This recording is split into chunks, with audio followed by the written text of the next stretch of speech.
श्रीमती वासुदेवाय। 16वां अध्याय। कार्तिवीर्य जी बोले, हे भगवान, ये राक्षस और कांचन मालिनी कौन थे? उसने अपना धर्म कैसे दिया तथा इन दोनों का साथ कैसे हुआ? हे ब्राह्मण, हे ऋषि, अत्रि के संतानों के सूर्य, मुझसे आप सब कुछ कहिए, मैं सब कुछ सुनना चाहता हूँ। तब दत्तात्रेय जी ने कहा, हे राजन, इस विचित्र चिरकाल इतिहास को सुनो, जिसके सुनने से वाजपेयी यज्ञ का फल प्राप्त होता है।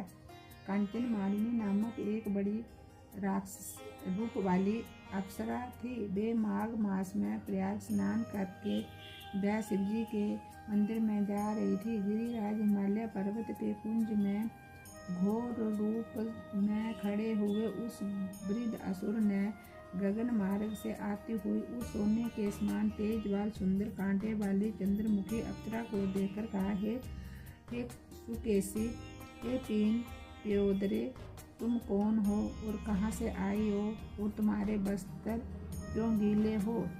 तुम आकाश मार्ग में कहाँ जाती हो? हे बद्रे, किस पुण्य से तुम्हारा ये अति तेजस्वी शरीर इतना मनोहर है?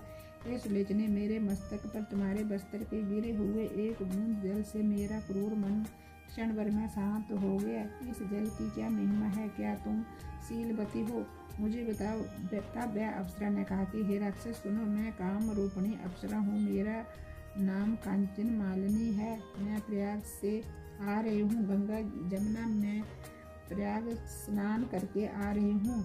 हे राक्षस, मैं श्रेष्ठ पर्वत कैलाश पर जा रही शिवजी पार्वती जहाँ रहते हैं, मैं वहाँ जा रही हूँ। त्रिवेणी के जल से मेरा कुरूपता निकल गई है, जिसके पुण्य प्रभाव से मैं सद्बुद्धि, गंधर्व की कन्या और उमा की प्यारी सखी हुई हूँ। ब्रह्मा जी ने मुझसे जो कहा था वह मैं तुमसे कहती हूँ। मैं कलिंद देश के राजा की वैश्या, रूप और लावण्य से पूर्ण दूसरी स्त्रियों की तरह शिरोमणि थी, इसलिए मुझ पर सारा नगर मोहित था। मेरे पास अमूल्य वस्त्र, गहने, धन और पोशाक बहुत ही प्राप्त हुए। मेरे पास सुवर्ण की कमी न थी। काम पीड़ित पुरुष मेरे चरणों की सेवा करते थे। कई कामी लोग आपस में लड़ करके मृत्यु को प्राप्त होते थे। इस तरह मेरा समय व्यतीत हुआ।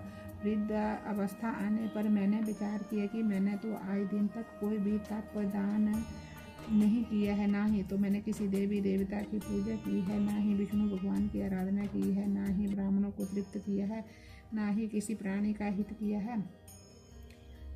और मैंने बहुत ही पाप किए हैं। मेरा मन दुखी था। इस तरह मैं विलाप कर करके वेद निपुण और राजा के पुरोहित ब्राह्मणों के पास जाकर के पूछा कि मुझ दीन पाप रूपी कीचड़ से उबारिए। हे ब्राह्मण, मेरा उद्धार कीजिए। तब इस तरह मेरे वचनों को सुनकर के ब्राह्मण बोले कि तू मेरी बात मानकर शीघ्र ही प्रजापति के क्षेत्र प्रयाग को जा।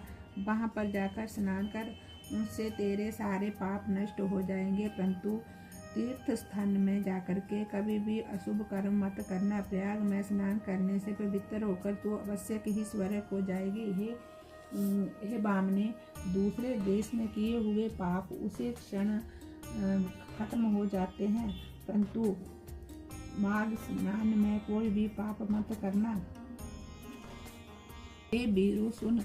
पुराने समय में गौतम मुनि की स्त्री को देखकर के इंद्र काम के वशीभूत हुआ और अपने काम को छुपाते हुए उसके पास गया। इस पाप के फल से वहां पर जाने से इंद्र का शरीर अत्यंत लज्जापूर्वक और कुरूप हो गया। उनके पति ने इंद्र को शाप दिया था कि तेरे शरीर में हजारों चिन्ह हो जाएंगे। तब वह मुँह नीचा करके देवराज इंद्र मेरु पर्वत के शिखर पर 100 योजन लंबे स्वच्छ जल में के सरोवर में जाकर के सुवर्ण कमल से भरे हुए कोटरे में घुस गया।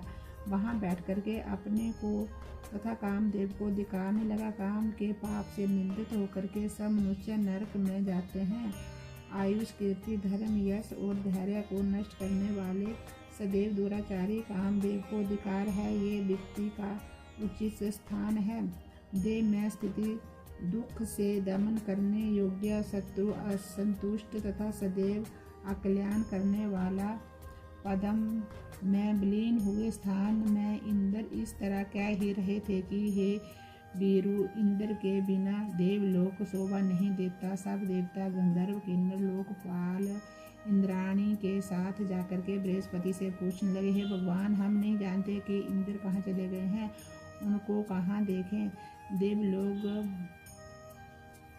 कहाँ देखें। तब उनके वचनों को सुन करके गुरु बृहस्पति जी ने बोले कि मैं जानता हूँ कि वो कहाँ है। वह बिना विचारे इंद्र कार्य करने का फल भोग रहा है, नीति को छोड़ने से भयंकर फल प्राप्त कर रहा है। राज्य के मध्य में उन्मत्त, कृत तथा अकृत का विचार न करे। भाग्य से नष्ट बुद्धि होकर लोग मूर्खता के काम करते हैं, जिसके अपराध से इस लोक तथा परलोक में पुण्य नष्ट हो जाते हैं। जहाँ पर इंद्र था वह वहाँ पर चले गए। सारे मनुष्य को लेकर के बृहस्पति जी वहाँ चले। उस बड़े सरोवर पर इंद्र को देख करके उन को मुग्ध करने लगे, जिससे ज्ञान होने पर और बृहस्पति जी के समझाने पर कमल कलियों से इंद्र निकले। वे मुख मलिन करूप थे, उनकी आंखें लज्जा से मद थी। इंद्र ने बृहस्पति के चरण पकड़कर कहा कि हे गुरुदेव जी, मुझे इस पाप से उद्धार बताइए। इंद्र के वचन सुनकर के बृहस्पति ने कहा, प्रयाग में माघ स्नान करते ही तुम पाप से छूट जाओगे। और चल करके हम सब वहाँ पर चलते हैं। तब पुरोहितों को साथ लेकर के इंद्र वहाँ गए और प्रयाग तीर्थ में स्नान करके शीघ्र ही पापों से छूट गए। तब बृहस्पति ने मुग्ध होकर के उनको वरदान दिया, हे इंद्र, हमारे प्रसाद से शीघ्र ही पापों से मुक्त होकर तेरे शरीर के 1000 योनि के चिन्ह 1000 नेत्रों में हो जाएं। साचीपति इंद्र बृहस्पति के वरदान से 1000 नेत्रों से ऐसा सुशोभित हुआ जैसे मानसरोवर कमलों से सुशोभ्यमान होता है। बोलिए विष्णु भगवान की जय।